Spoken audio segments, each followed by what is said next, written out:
I'm going to show you how to get the most out of this pregnancy nutrition checklist, whether you're a coach or health professional, or you are somebody who is looking to have a beautiful, healthy, happy pregnancy and minimize a lot of the fear and anxiety around the complications, the uncertainties around, am I giving my future child what it needs and myself what I need to flourish and be healthy and happy.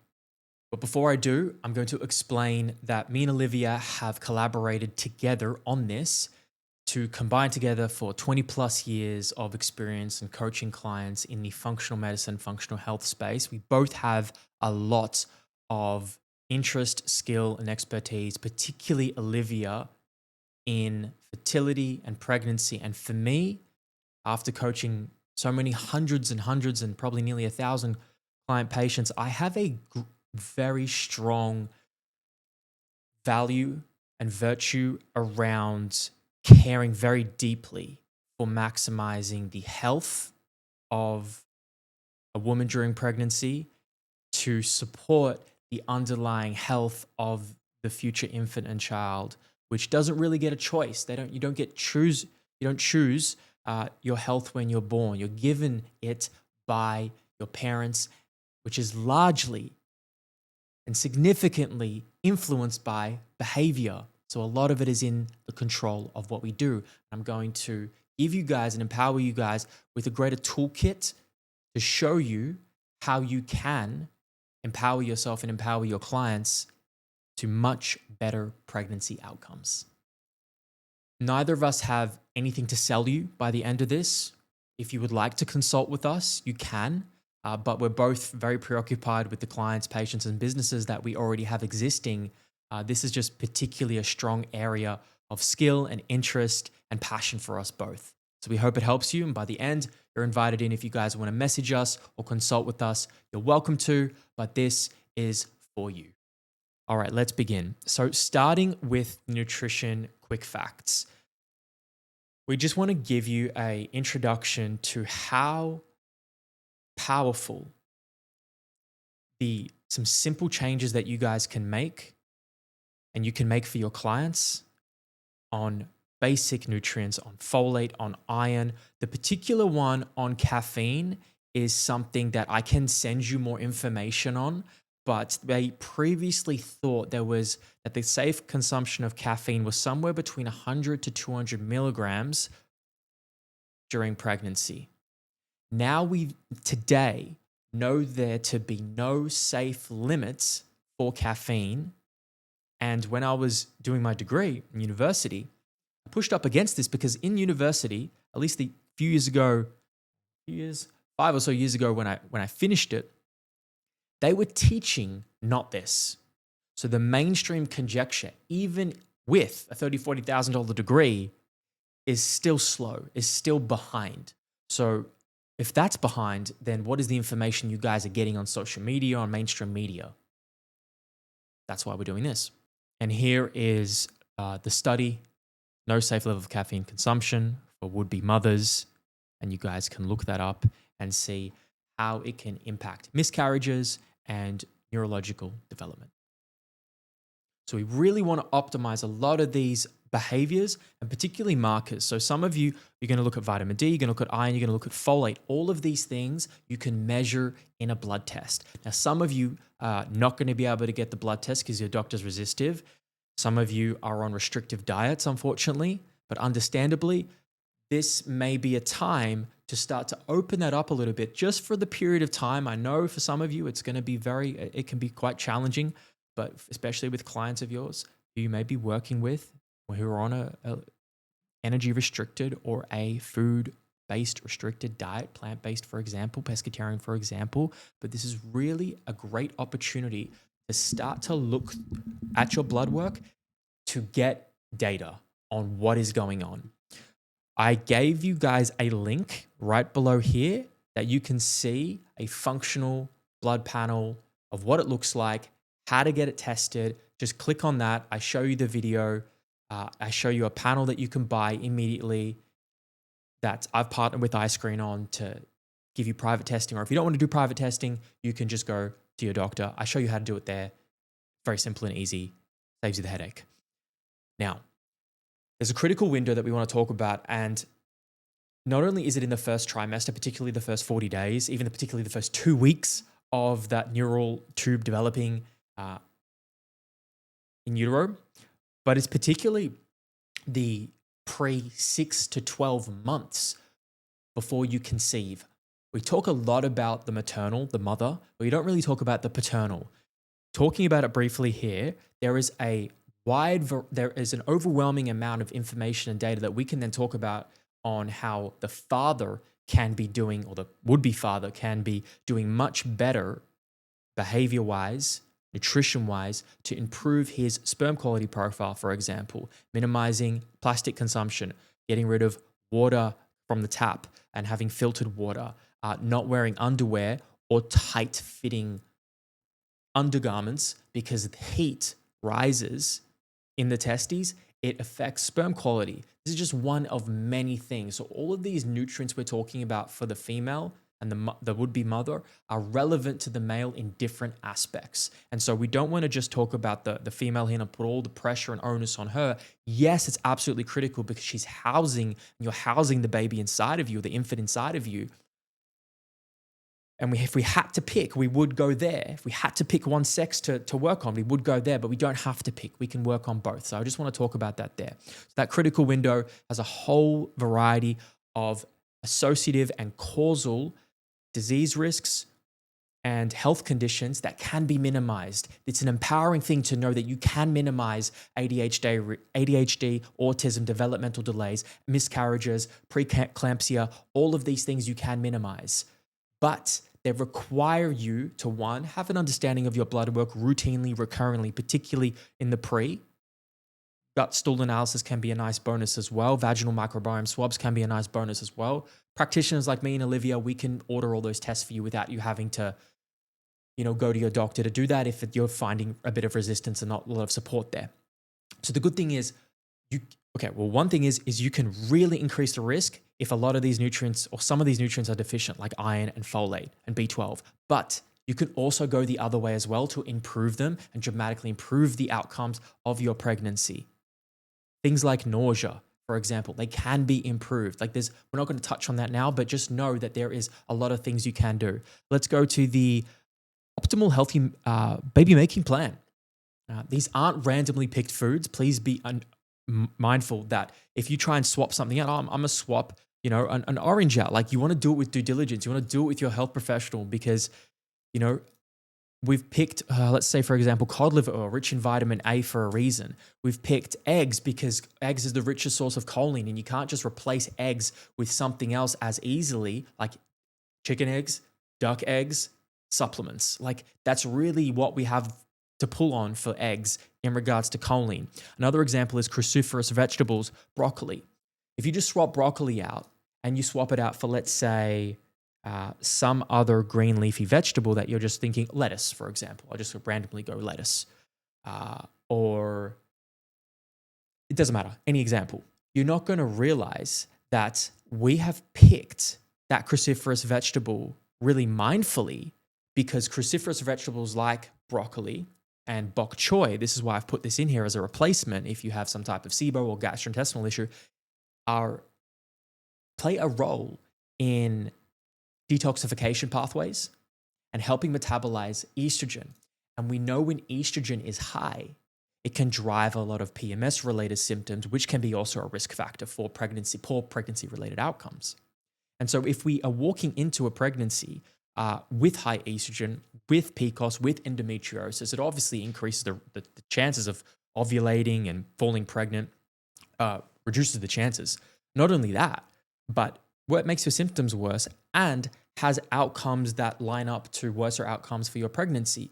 So when we put a food in like broccoli or white beans, for example, it's done with due diligence. It's done with intention. So please don't try and deviate too much from this, but these are examples for you. These are example meals, and do your best to let them replace some of your other alternative meals that you're currently intaking. Not for perfection. We're not trying to make perfect. We're just trying to get a little bit better. We're trying to raise up the hierarchy of nutrient density, for example. You're also not going to see fatty fish on here. And it's not because of the foodborne pathogen risk, because foodborne pathogen risk is a problem in particularly third world countries, but it's not particularly a problem. Now, we have research for this. I'm not going to make this an exhaustive video, so I'm not going to go into it now. We can talk in the DMs if you want. Foodborne pathogen risks for raw fish, if they're sourced from a quality source and you have generally a good immune system where you're not falling sick every month and you don't have autoimmune risk factors, for example, like just put that to the side. Generally speaking, you're more likely to get a foodborne pathogen that can put your pregnancy at risk from vegetables and lettuce than you are probably from fresh oysters and salmon. So, and if you are at all concerned about that, even with that statement, you can just cook it and you can also minimize your risk. And also fish roe is a great low risk option as well. And so Olivia and I have spoken about this. I said, what do you think about this? And I said, okay, this is the conversation we had. She's worked with a ton of women on this. And so this is the anecdotal and the empirical and scientific like literature with our critical judgment that we've come to. But of course, you need to make that judgment with your health professional. But if you're if you're very, very, very conservative, just go your fish roe and your cooked salmon, you're most likely going to be fine. Okay, but read the bottom of this notion. This is for educational purposes only, quotation disclaimer. Consult with a health professional like us if you want actual personalized guidance. Okay. Also, fun fact, iron and steak and iron and beef are not very rich in iron. Does that make sense? Steak is not actually as rich of a source of iron as you think. Beef spleen is one of the richest sources, if not the richest source. That's why we go supplemental beef spleen, particularly for our anemic clients. And you can still have insufficiency if you have gastrointestinal issues like SIBO, low stomach acid, H. pylori, where you are not digesting and being able to assimilate those minerals as effectively. So please be mindful is if you're doing all of these things, you're not seeing the outcomes you're looking for, you may be looking in the wrong direction. You may need to look at the gut. You may need to look at some type of underlying condition that may be affecting your absorption because you're not just what you eat, you're what you can absorb. Let's keep going.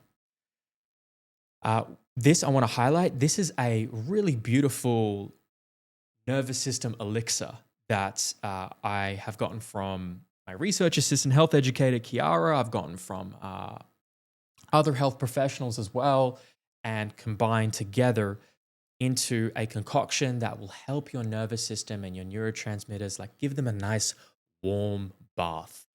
Every compound in here is picked specifically. We know glycine, it can be a precursor to help make GABA, which is an inhibitory neurotransmitter to help calm you. Where potassium is very important for hydration. We have a bit of carbs in there, which carbohydrates also help produce serotonin and beta endorphins, which can help make you feel good, which is exactly how you want to feel before you go to sleep. We see some honeycomb, which I know is a bit of a unique food to put in there, but we're trying to be holistic and trying to be deeply nourishing for your body, and that can inhibit positive gram-bacteria in the gut, which can drive dysbiosis.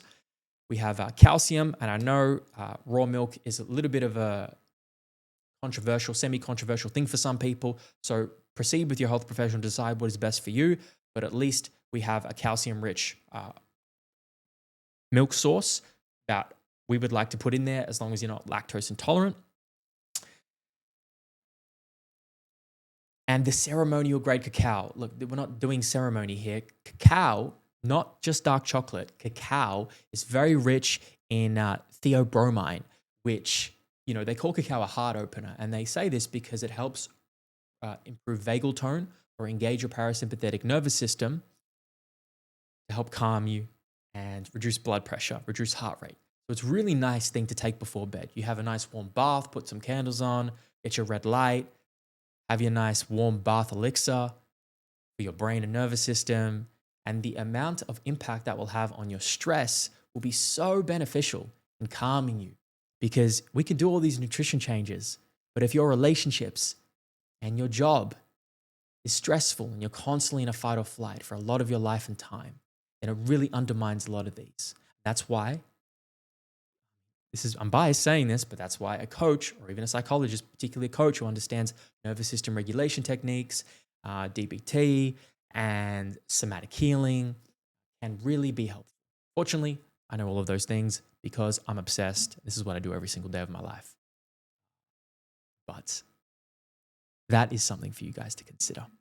That stress is a very important piece. Supplements. We've just given some base supplements, a prenatal with methylfolate, which is, remember, methylcobalamin, our B12 bioavailable source, and our methylfolate, our bioavailable folate source. Very important for the neural tube to form, so we don't get that brain nervous system issue that can be really serious if not appropriately and adequately addressed. And it's not just hitting the minimums, it's hitting the optimal. With magnesium, if you do all of the food things, the dietary intake, you shouldn't really need that much more magnesium other than maybe 200 to 400 milligrams, okay? You want to aim for about 7 to 11 milligrams per kilogram of body weight is 10 to what the research says in regards to optimal. The more output, the more stress, the more exercise, the more you sweat, the more of this you tend to need. Vitamin D, that's going to be based on your blood levels. We're going for 100 to 150 nanomoles per liter as our optimal. When we see thyroid-related conditions like Hashimoto's, we want to see at least 70.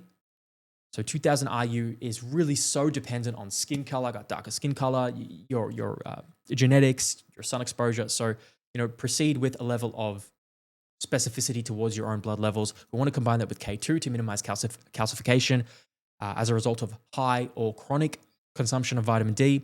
Fish oil, most fish oils are low quality, some are rancid, and they're just a waste of money. The brand we recommend is Bioceuticals, and you can guys order that through the back of something like a Chemist Warehouse or through a practitioner like us where we can order the best quality Ultra Clean 85 for you. And Thorne is also another alternative brand for your choline where you want to get your bioavailable source of choline, but you really want to try and get 1 to 2 eggs in a day ideally. But then you're still going to need choline on top of that because we know we need about half a dozen eggs to hit the 900 marker for choline, which has been linked to beneficial outcomes. Where did I put it? Has been linked to right here, 930 milligrams of choline had children who significantly outperformed their peers in cognitive tasks requiring sustained attention compared to those mothers who had the adequate intake of 480. So this really calls into question what we know to be adequate. What we think is a recommended daily intake is actually sometimes often far from. We know that because we have potassium as well. We want at least about 5 grams per day, not the about 3.5 that is done by the RDI or 3.8 that's done by the RDI. So if you're wondering, I'm doing all these things, but I'm not seeing the benefit, you need to consider the dose. The dose makes the therapy and the frequency, and then you're absorbing it. And so please don't be dismayed or discouraged if you are not seeing the outcomes you want. There's a lot of pieces of the puzzle to the human body, and it's hard to really put these together, but that's why people like us exist and are doing this right now. So moving on to and then we just have a nutrition guide for you. When next to the supplements, we have consider supplementing with these. Be careful, like vitamin E is a fat-soluble vitamin. Any fat-soluble vitamin has a higher risk of toxicity. B6 is the exception to that. B6 can have toxicity risks, a bit of like neuropathy and like nerve issues if you take it for long periods of time. It's manageable symptoms. You'll know if it happens. And most of you are going to be woefully under eating your protein. Protein is not just important for muscle. It's actually point number 7 on the list of how important protein is for your cellular metabolism, for your mitochondria, for energy production, for your skin, for feeling and looking great, for feeling like satiety, like so many things. So neurotransmitter synthesis, it's so important. So just keep that in mind. Also keep in mind that your calorie expenditure will increase because pregnancy is the most calorically expensive time a human being will ever go through outside of starvation. So your basal metabolic rate increases substantially, and that's to nourish your body more. So if you want to see each major nutrient, we have most of them here, not every single one, each major nutrient, then you can have a look here. And for clients of mine and coaches of mine, remember, so this is a client who is put their baseline nutrition in, and we saw she was quite insufficient in a lot of nutrients. Remember that when we want to capture a quick snapshot of all your nutrient deficiencies just in a few seconds, you got to click the drop down, and then you have to change it to pregnancy. Have to change to pregnancy because the demands go up with your nutrient values and nutrient reference ranges, RDIs, in pregnancy. So make sure you change that over. Don't just wait for pregnancy. You want to consider the pregnancy RDIs even beforehand. So all my Trinity coaches, you guys obviously get all that. So just keep that in mind. Then you'll see a full list here that you can go through and see how each one plays an absolutely key role. And to be deficient in 1 or 2 or 3 or 4 or 5 of these nutrients, particularly iron, for example, being the most common nutrient deficiency in the world, is so impactful to your physiology, is so impactful to pregnancy outcomes. And there is so much benefit that you can give to your body and to your future baby by doing this. And so if you guys want the bloods, click here and you can get your bloods tested. If you just want to have a conversation with us and you're a bit confused or overwhelmed, that's totally normal. Feel free to reach out to either Olivia or I or both of us, and we'll do our best to help. And if you want to go further and I really would love some one-on-one or deep dive support, but you're not sure what it looks like, just message us or go on our websites and you'll see what we offer and what we could offer if you're particularly called to do that. But hope that was really impactful for you. We'd love some feedback if you've loved it. And hope you have a beautiful, healthy, happy pregnancy, or you're able to guide your own client to do the same now.